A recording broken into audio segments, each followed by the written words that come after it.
This is Radar for On the Radar Entertainment Blog, coming to another edition of MLB Observations, Week 20 of this Hotstove offseason of the 2022 season. Now we're in 2023 season starting soon. World Baseball Classic is over. Japan won the whole entire thing, and Shohei Ohtani got to be the MVP. Japan won for the third time. They won the first two iterations of it. He came in to pitch and got his teammate Mike Trout to strike out to end the game. He got Mookie Betts to ground into a double play the previous at-bat. It was all eyes on Japan with their stacked team of former MVPs, All-Stars, Gold Glovers, and Silver Slugger, and current major leaguers that are on the roster, current MLB players on the roster. Spring training's wrapping up, season starting soon. Thanks to MLB Network not being on YouTube TV or my parents having Xfinity anymore, and AT&T not giving me MLB Network as part of the regular package. I didn't watch as many spring training games. I do apologize. That's usually something I talk to you about, like noticing a trend with the box scores in spring training. I know they're trying things out, but still. First things first. Mariners utility man Dylan Moore is an oblique strain, so he may miss the start of opening of the season. Mariners cut Drew Ellis. Mets signed Bubby Roseman. As I mentioned last week, they picked up that Dennis Santana off waivers, so they got this Bubby Roseman, who pitched for Phillies last year and was on Team Israel, so it's a good signing because, again, no Edwin Diaz. Austin Slater has a hamstring injury, so he and Lamonte Wade are just a few of the guys on the Giants roster right now who potentially will start the year on the injured list, which makes things easier for them to make roster decisions. Luke Voigt is pushing his opt-out, but in a perfect world for me, you just play Tyrone Taylor in center field, you play Yelich in right field, you play Winker in left, and you DH Luke Voigt, and you get his bat in the lineup. But the Reds want to go with his Garrett Mitchell guy, who I've never heard of. Tyrone Taylor, I think, is nursing an injury, and Winker's more suited to be a DH. But a lot of teams would definitely want to pick up Luke Voigt if he becomes a free agent. Mets bring in Nimmo as a strain in his knee, his ankle, which is not good after spending all this money on their leadoff hitter, center fielder. But by having Tommy Pham and LaCastro and a few other guys in camp, he could play center field because I do not want to see Mark Canha center field or Marte with his knee. The Reds have caught Austin Romine. The backup catcher got cut, which makes sense. The Reds are pretty much going all in on just backup catcher for Tyler Stevenson's backup role, so this is just one of the guys who got cut. Corbin Martin can be out a month with a lat tendon tear, so the Diamondbacks will be without his services. Jorge Polanco has a knee injury that he's been dealing with, and Killaroff has his usual amount of injuries, so both those guys start the year on the list, which will help the Twins making roster decisions. Glenn Otto's a right lat muscle, which is okay for the Rangers because even though Odorizzi's hurt, that's why they got DeGrom and Heaney, and they got Eovaldi, and they re-signed Martin Perez, and they still got Jonathan Gray, and they still got Dane Dunning, so they can weather the storm with a couple of starters injured. Eno Pierre went to the Red Sox. It's an infielder in a trade. Delino DeShields Jr. signed a money deal with the Mariners. It's good AAA depth. The Braves outright Jackson Stevens. Austin Nola got hit in the face by a baseball in spring training. He'll be out for a bit. Juan Soto has an oblique strain. They're hoping it's not too serious. A's have signed backup journeyman catcher Carlos Perez to a minor league deal. John Romero signed a minor league deal with the Guardians. The Reds have cut Daniel Norris because they think the rotation is set, but they could use this guy to pitch some innings out of bullpen, so Cleveland picked him up, which would be a good move for Cleveland in case of injuries. And this outfielder named Jordan Kaiser is going to the Phillies. Jose Marte, the Angels pitcher, is out 4 weeks with an elbow injury. There's a lot of Jose Martes that have to be. Make sure you know what I'm talking about. The Rockies option Nolan Jones, the corner infielder, outfielder. Adrian Hauser is going to be in the bullpen because of the Wade Miley signing. He's not going to be the fifth starter. Matt Foster has a forearm strain, so he'll probably miss the beginning of the season for the White Sox. Carson Kelly's a fractured forearm, which is not good for the D-backs because they traded their prospect Gabriel Moreno for Lourdes Gurriel, and they traded Cooper Hummel, another catcher, to pick up the Kyle Lewis from the Mariners, in that trade. And they also traded Dalton Varsho as well. So no Dalton Varsho on their team because he got traded also as well. So when you trade Hummel to the Mariners and you trade Varsho to the Blue Jays and you trade Moreno to the Blue Jays as well, it's like, you know what? Who's going to be Carson Kelly's backup? That's the question. That's going to be an issue that I have to look at their four-man roster and tell you in a bit. But that's another issue. Paul DeJong has started the year on the injured list with a back injury, which will make things easier. Edmund will start at shortstop, and Donovan or Gorman will play at second base. And Francisco Alvarez, the Mets catching prospect, will start the year in AAA because they went and got Omar Navarez and traded James McCann and still have Tomas Nido, so that I figured he wasn't going to make the roster. Interesting, though, the Royals option Nick Pratto. I thought he was going to be the first baseman DH common with Pasquantino, but they're probably going to make Hunter Dozier the DH, which is a good idea because he's still useful. Bring up his value, trade him at the deadline, but they also optioned that third baseman Miguel Garcia and Freddie Furman. Again, those guys I knew weren't going to make the team. Ranger Suarez, the Phillies, the elbow inflammation, which is not good because all they got was Tayshaun Walker for this rotation, despite losing Eflin and a lot of other guys. So that's going to be a concern for them.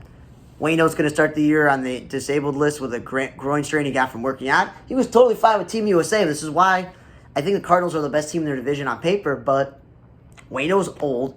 It could be his last season. Miles Mikolat, Steven Matz, right?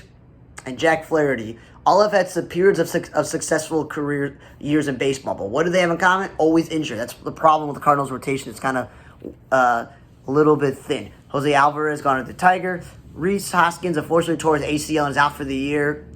He injured it during spring training. No, it was not a World Baseball Classic injury, so even in spring training, these guys can get hurt. So that argument that they wouldn't get hurt in spring training is stupid. And for them, Bryce Harper's already going to miss this first half of the season. And the question was who was going to DH. Well, that Matt Hall guy, I think his name was, he was going to DH. But now, he probably will play some first base. You could take Schwarber or Castellanos some days out of corner outfield because they're not great defensive players and put him at first base. Or you could slide Alec Bohm to first base and play like Edmundo Sosa or Scott Kinger at third base. And then some days you could DH JT Realmuto to keep him fresh over the course of a season. So they're going to be without two of the guys that can hit home runs in their lineup. And this sucks for him personally because he's about to be free at the end of the year. So that's not good. James Outman, the pitcher, and Jason Hayward have made the Dodgers opening day roster. The Dodgers don't really have a lot of choices because if Dave Peralta's in left, Trey Thompson in center, Mookie Betts is in right field, and Chris Taylor is going to have to be playing a lot of second base and shortstop with Miguel Rojas because of the injury to Gavin Lux. And then obviously we know Trey Turner left in free agency, Justin Turner left, so Max Muncy's going to play third base. Edwin Rios left. There's a lot of infielders on their team that Hayward's a good backup outfielder at this point. You can't expect too much from him as an everyday player, but still. Utility man Esteban Correa, the Cubs trade him to the Phillies. And Braves have optioned Mike Soroka. First, it was like, well, we're going to option Ian Anderson. Even though at one point at the start of his career, he looked like a real deal for them as a rotation lock. And then, of course, they optioned Marquise Grissom, which I do not understand. No offense to Orlando Arcia, Adeiny Echeverria, and Adrianza. All three of them, what have in common? Former starting shortstops who can hit or super utility man. And Vaughn Grissom supposed to have all this potential. What's the problem with having an inexperienced guy as shortstop batting at the bottom of your lineup when the rest of your lineup with Acuna, Michael Harris, Rosario, Ozuna, Riley, Matt Olson, and Osby Albies is set? Like, come on. And Randy Rosarena won the Pool C MVP. I mentioned the other Pool MVPs otherwise, like Salvador Perez, Otani, and Yu Chang. And all the games that were played in the last two rounds that were in Miami were all sold out. Stephen Cohen announced he hired a trainer, a nutritionist, and a chef so Edwin Diaz's rehab can go great. That's a good owner. He's not mad at him for getting injured and partying during the celebration. Now, Jurickson Profar signed with the Rockies, and I have an issue that they're going to play him in left field, shift Chris Bryant to right field, because both Grichuk and Blackman will start the year hurt. Why don't you just play Jurickson Profar where he is? He's a natural-born shortstop who, when he first came out with the Rangers, there was nowhere to play him, so he played second base, shortstop, third base, first base, in the outfield. I know he played a lot of left field with the Padres towards the end of his time there, but the dude is an infielder by trade. What would kill you for him to play second base so you can keep Ryan McMahon at third base? Like, I just don't understand these decisions that teams make. Altuve had surgery on his fractured thumb. He'll be out like at least 2 months. So the Astros can turn to their guys in the minor leagues, or Mauricio Dubon will start at second base. They could always sign Jonathan Villar, bring him back in a reunion with Houston, but still, they can weather the storm without Altuve for a couple of months. They're going to need him in the second half of the season and the postseason because they're the best team on paper in the American League. Altuve was the only player to get hurt. Nolan Arenado got hit by a pitch, but he played in the next game. And Yohan Moncada had a concussion and a little rib injury when he ran his own teammate, but saw him in spring training. Everything's good with him. Phillies to cut Mark Appel. We all remember the top Astro prospect, Phillies prospect, who was supposed to be this great guy, and then, he quit baseball for a bit, then came back. This may be the end of the road for him. Rangers announced Robbie Grossman's going to be the everyday left fielder, which makes total sense because you can't rely on Tavares to stay healthy every day in center field. but you can't rely on Adolis Garcia offensively show up, so it makes sense you get Robbie Gross to play left field. You get a veteran who knows what he's doing. The bullpen catcher of Cuba defected actually during the World Baseball Classic. His name is Ivan Pietro, whatever. And you could definitely get a job anywhere in Major League Baseball, minor league baseball, or even independent baseball, or at a college level to be the bullpen catcher. And usually when these players defected, it's been, in other countries or off season or them just escaping, whatever. Never during the actual World Baseball Classic. So I give those guys a lot of credit for doing that. I mentioned that Grisham was optioned in Atlanta. They also optioned the Shoemake guy and that Sasaki guy who started the game because originally it was going to be Yu Darvish, but the manager's like, what am I doing? The Major League Baseball players have seen Yu Darvish for about a decade. They've also seen a little bit of Ohtani. So why don't we start this Sasaki dude who threw 19 of his first 20 pitches over 100 miles per hour fastball.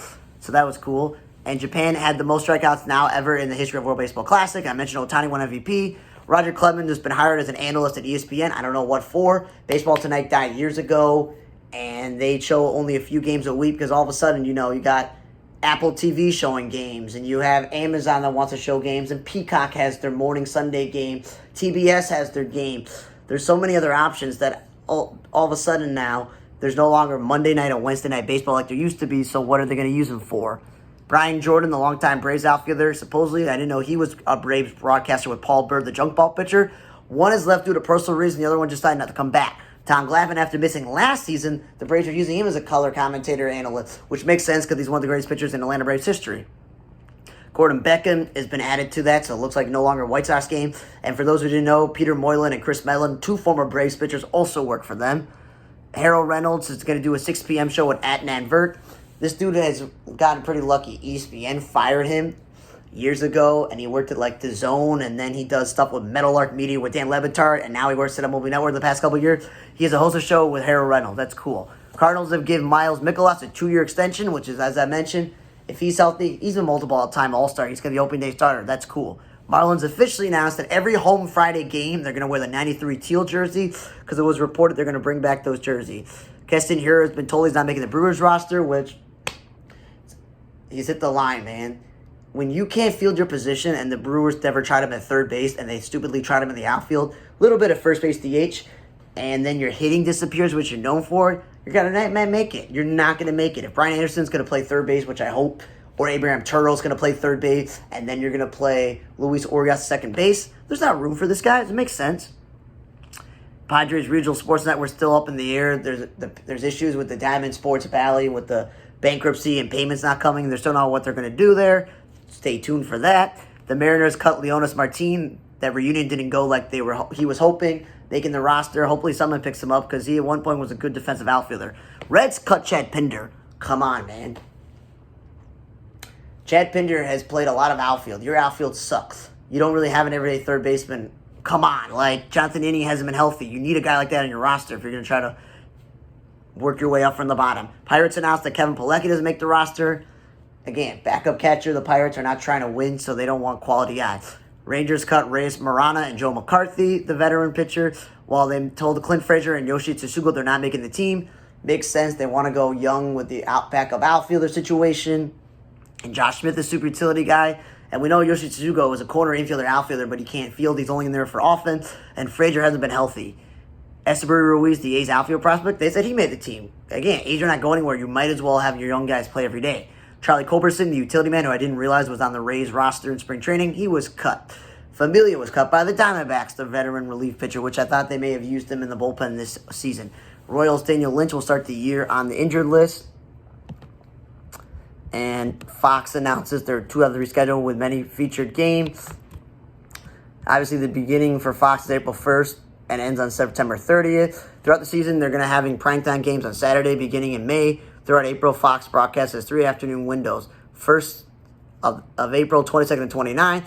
The remainder of the window 6 all airing on FS1 in the afternoon evenings, which is good for them. In addition to that, they have afternoon primetime windows over season highlighted by a matchup on Memorial Day, more on Sunday and Saturday. They also air the Cubs-Cardinal London Series on Saturday afternoon in June, and of course the All-Star Game. They also have primetime games in August, September on Thursday. So those dates are the 3rd, the 17th, the 14th, which will have some Red Sox-Yankees games, and the 21st. Football season cabooses most of Saturday evening games in September, with games airing in primetime on Fox just twice throughout the month on September 2nd and 30th, the final Saturday of the regular season as well. And the most valuable franchises they announced in baseball are the Yankees, obviously, the Dodgers, the Red Sox, the Cubs, the Giants, the Mets, the the Angels, the Braves, the Phillies, and the Cardinals, which makes sense because the Yankees, the Dodgers, and Red Sox are spending a lot of money. The Cubs have before, the Mets are now, the Angels have always, the Giants recently, the Cardinals are just a well-run team. The Phillies have been spending a lot recently, as the GM, as the owner, president, whatever, said a couple of years ago. They want to spend stupidly, and then Atlanta makes sense. And they announced the opening day starters in the American League. It's going to be the likes of Garrett Cole, which makes sense. Kyle Gibson surprised me. It's not Dean Kremer. Corey Kluber, because obviously we don't know what's up with Chris Sale. Eduardo Rodriguez, because the Tigers, again, have a lot of young pitchers who are injured. Shane McClellan makes sense with Glass now injured. DeGrom makes sense because they spent all that money on him. Alek Manoah makes sense for the Blue Jays because he's become their best pitcher. Pablo Lopez, I thought Sonny Gray would have been, but okay. Zach Greinke makes sense. The veteran, Dylan Cease is the White Sox best pitcher. Framber Valdez will take over the ace role that Verlander had. Previously, McCullers is probably hurt. Shohei Ohtani makes sense. They got no pitching after him. Kyle Muller, I don't know anything about that guy, and I'm going to assume that is A's because I don't know, because Bieber's the Cleveland team and Louis Castillo is the Mariners, which makes sense. In the National League, Max Fried makes sense.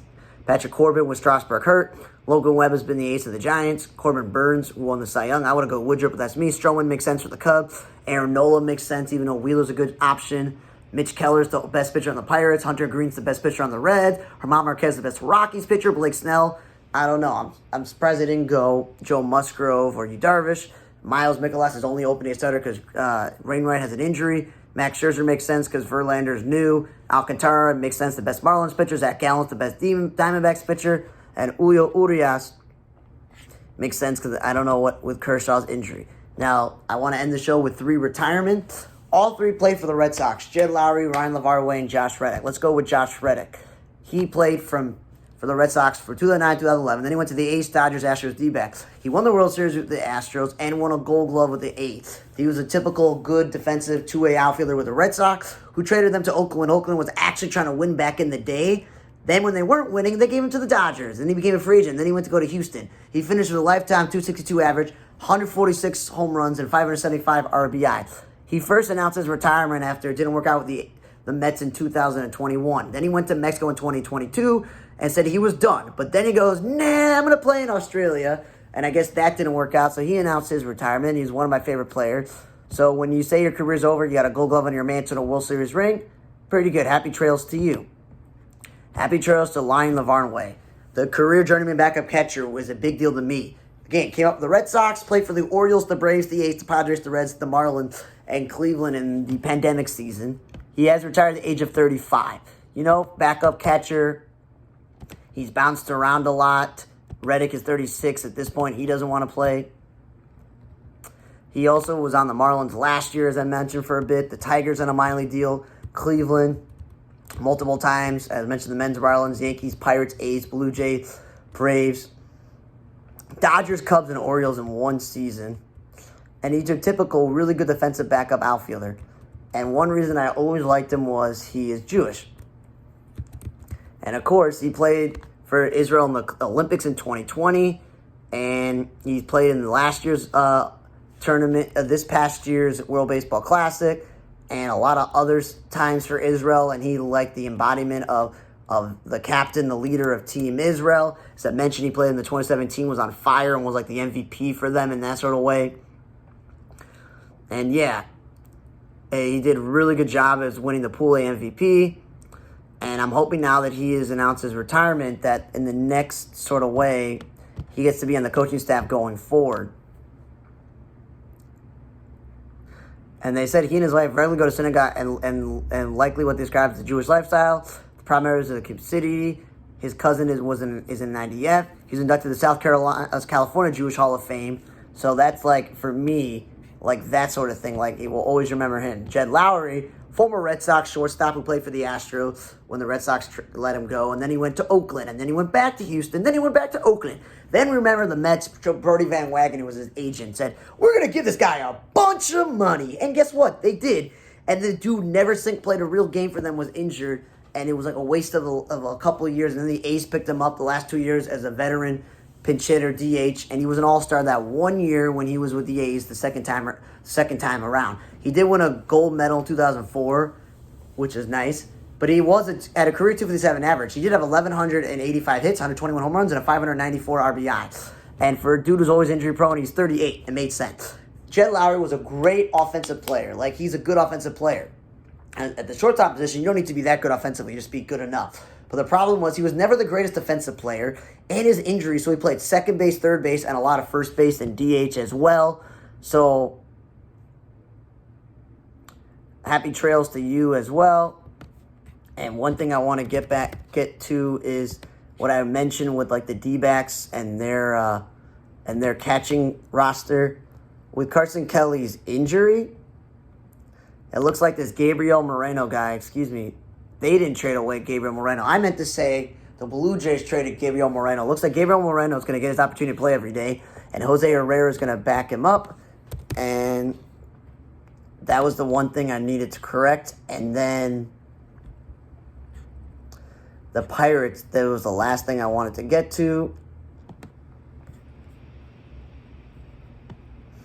And that, yeah, they got career backup and sometimes starting catcher Austin Hedges. He's a fine offensive player, and Tyler Heineman's a good backup. So for them, saying goodbye to Kevin Pilecki is not a big deal because they literally brought in Hyman back in a minor league deal. So thanks for listening to the week 20 of this 2022. Now we're in the 2023 season, about to start soon. Hotstove edition week 20 for On the Radar Tag Blog. I'm Radar. Check out ontheradarmedia.com, the blog or Radar 4428, or On the Radar Entertainment blog, Facebook for the MLB preview, American League, National League, division, playoff, awards. That's all up there, and the podcast for every division is going to come soon. See you guys next time.